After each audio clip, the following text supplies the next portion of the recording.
बहुत से क्वेश्चंस हैं सर इस वक्त मेरे पास, लेकिन मैं स्टार्ट करना चाहूंगा एम कैट के क्वेश्चंस के साथ।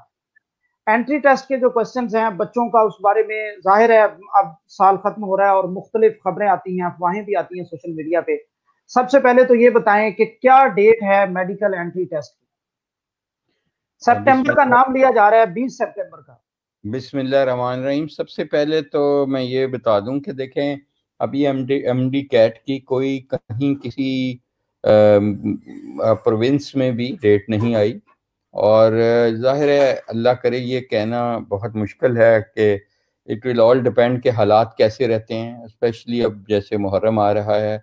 अल्लाह करे कि ये बीमारी मुहर्रम में भी कंट्रोल हो, और अल्लाह करे कि हम इसको एसओपीज वगैरह पे अमल करें।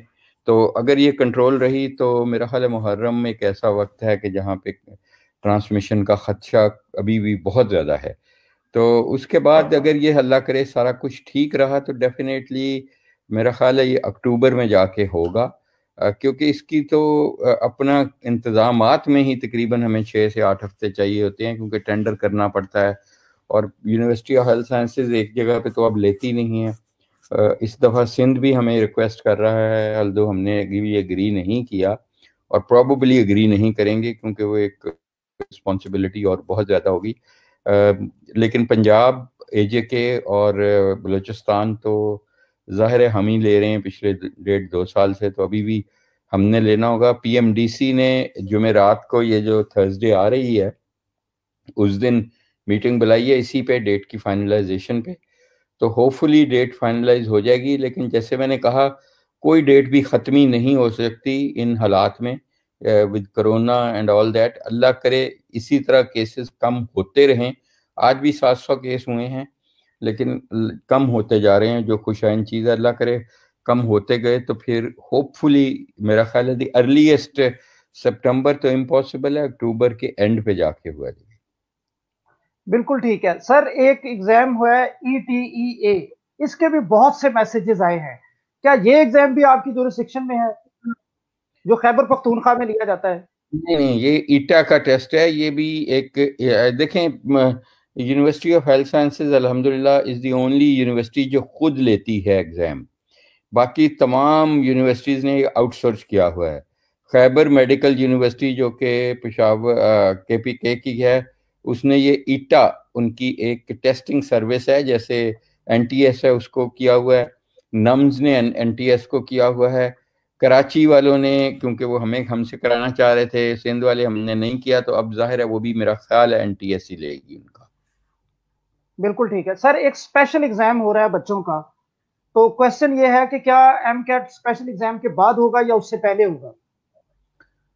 स्पेशल एग्जाम तो देखें उनका सप्लीमेंट्री हो रहा है, उसका MD कैट से तल्लक कोई नहीं है। MD कैट तो जाहिर है वो एक एडमिशन टेस्ट है, और जो सप्लीमेंट्री एग्जाम है वो साथ साथ होते रहेंगे। वो सप्लीमेंट्री एग्जाम्स का जाहिर है हमने बताया था, आपसे ज़्यादा किसको पता है कि हमने तो डेट शीट तमाम इशू कर दी थी, और ख्वाहिश यही थी कि बर वक्त ख़त्म हो जाएं। नहीं लेकिन सर, जो बच्चों, बच्चों का FSC के बच्चों का स्पेशल एग्जाम जो हो रहा है, उनके मार्क्स के वो हिसाब से। वो देखें, वो नहीं, कोई जरूरी नहीं है, उसका कोई तल्लक नहीं है उनके एग्जाम। तो हम तो पहले FSC से पहले ही एग्जाम लेते थे। FSC का तो हम वेट ही नहीं था करते। जो FSC के जो भी उनके नतीजे आएंगे, उनको उनका क्रेडिट बाद में दे दिया जाएगा। उनको क्वालिफाई करने के लिए MD कैट, उनको उससे कोई ताल्लुक नहीं है। वो तो MD बिल्कुल ठीक कैट है। FSC का या A लेवल O लेवल बाद में आता रहेगा। ठीक है। और सर क्राइटेरिया क्या होगा, परसेंटेज क्या होगी, कैसे आप बैलेंस करेंगे इम्प्रूवर्स को और फ्रेश कैंडिडेट्स को और A लेवल्स को? देखें क्योंकि इस वो दफा रिपीटर्स के साथ शायद कुछ ज्यादती हो रही है। रिपीटर्स के साथ डेफिनेटली हो रही है, लेकिन ये तो मैंने खुद बल्कि उनको कहा था, मिनिस्टर, फेडरल मिनिस्टर साहब को, कि उनके लिए ज़रूर कोई प्रोविजन करनी चाहिए, क्योंकि ये 20 से 25 हज़ार बच्चे हैं जो रिपीटर्स हैं। और वो पिछली दफ़ा दाखिल हो सकते थे, उन्होंने वो खुद वॉलंटरली नहीं लिया एडमिशन, कि उनका ख्याल था कि इम्प्रूव करके हम पब्लिक सेक्टर में आ जाएंगे। अब वो बहुत हद तक चॉइस उनकी लिमिटेड हो गई है।